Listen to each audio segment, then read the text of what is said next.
Hello everyone, 30 দিনে game development শেখার চ্যালেঞ্জে আজকে আমাদের ডে 8 এবং আজকের এই ভিডিওতে আমরা দেখব কিভাবে আমরা ফিজিক্স বেসড মুভমেন্ট নিয়ে কাজ করতে পারি। অর্থাৎ আমরা যে প্লেয়ার মুভমেন্ট করছি সেটা অ্যাকচুয়ালি বিভিন্ন অল্টারনেটিভ ওয়েস আছে।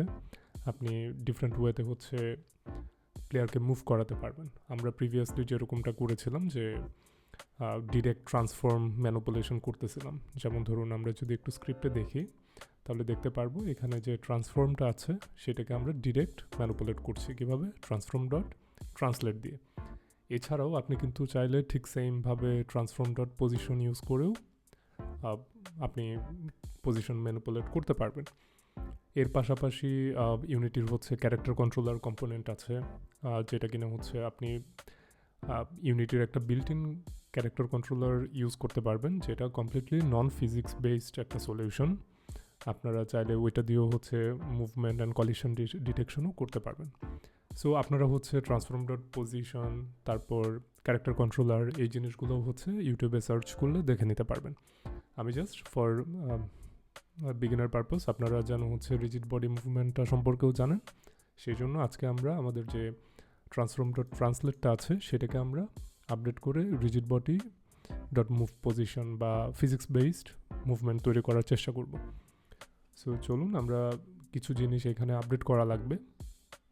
সো ফার্স্ট আমরা যেটা করব, আমরা এখানে দেখতে পারতেছি অলরেডি আমাদের রিজিড বডির একটা রেফারেন্স অলরেডি নেওয়া আছে। সো আমাদের এখানে কিছুই করা লাগবে না। আমরা রিজিড বডি মুভমেন্টের ক্ষেত্রে বা আমরা যদি আরেকটু প্রিসাইজ মুভমেন্ট পেতে চাই সেক্ষেত্রে আমরা ফিক্সড আপডেটে কাজ করব, ফিজিক্স বেসড মুভমেন্ট যেহেতু। সো লেটস সে আমরা ফিক্সড আপডেট ফাংশনটা ডিক্লেয়ার করে নিই। এরপর আমরা এখানে একটা ভ্যারিয়েবল নেব vector3 মুভ ডিরেকশনের জন্য। দেন আমরা এইখান থেকে আমাদের যেহেতু এই স্ক্রিপ্টটুকুর দরকার নেই, so let's remove all this.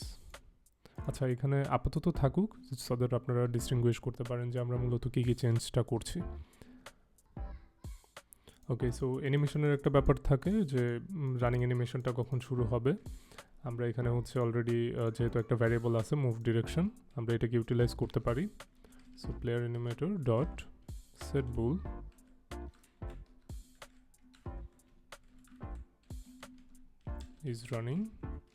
Is রানিংটা আমরা কখন ট্রু করব, যখন মুভ ডিরেকশনের ম্যাগনিটিউডটা গ্রেটার দেন 1 হবে। অর্থাৎ যখন আমাদের যে প্লেয়ারটা মুভ করবে তখনই এই ভ্যালুটা 1-এর বেশিতে যাবে। অ্যান্ড যখন মুভ হবে তখন যেন আমাদের রানিং অ্যানিমেশনটা স্টার্ট হয়। এরপর আমাদের জাম্প অ্যানিমেশনটা দরকার। সো এটার যে লজিক আছে সেটা এরকমই থাকবে, এবং আমরা তো আগেই রিজিড বডি ইউজ করে জাম্প অ্যানিমেশনটা বা জাম্পের ফিচারটা তৈরি করেছি। সো এটাতে কোনো প্রবলেম নাই। আমরা এখানে এইখান থেকে এইটুকু আমাদের আর লাগছে না।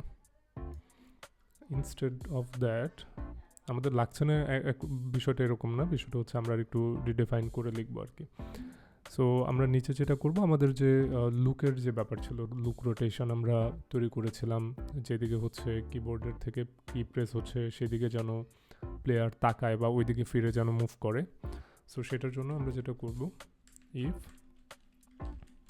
মুভ ডিরেকশনটা যদি নট ইকুয়াল vector3.0 হয়, তখন আমরা transform.rotationটা equal to quaternion look rotation আমরা লুক করব কোথায়, মুভ ডিরেকশনে।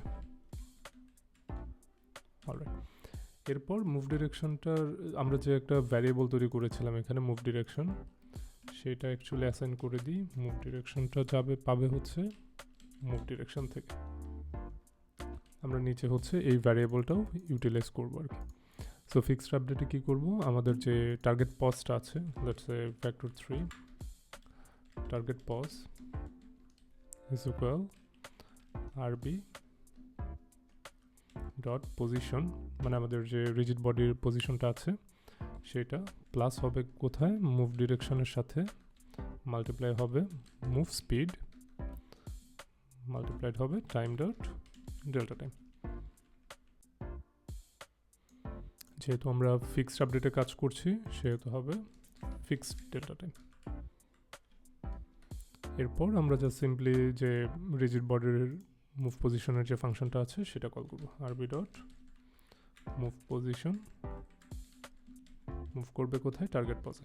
আর টার্গেট পজটা আমরা কোত্থেকে পাচ্ছি? এই মুভ ডিরেকশনের সাথে মাল্টিপ্লাই করছি move speed and fixed delta time. So that should be it. আমরা জাস্ট এইখান থেকে আগে যে transform.Translate ইউজ করছিলাম সেটা না করে এখন আমরা হচ্ছে Rigidbody.MovePosition ইউজ করছি। ওকে, আমরা ইউনিটিতে চলে এসেছি। এখন আমরা যেটা করব, আমরা সিম্পলি প্লে বাটনে প্রেস করব এবং আমরা দেখতে পাচ্ছি যে আগের মতোই আছে সব কিছু। আমরা মুভ করছি, আমাদের প্লেয়ারটাও মুভ করছে এবং আমরা যখন হচ্ছে জাম্প করতে যাচ্ছি তখন জাম্পও করা যাচ্ছে। সো তেমন কোনো ডিফারেন্স হয়নি। আমরা আগে যেটুকু করেছিলাম transform.Translate দিয়ে ঠিক সিমিলার কাজে করেছি আরবি ডট মুভ পজিশন দিয়ে।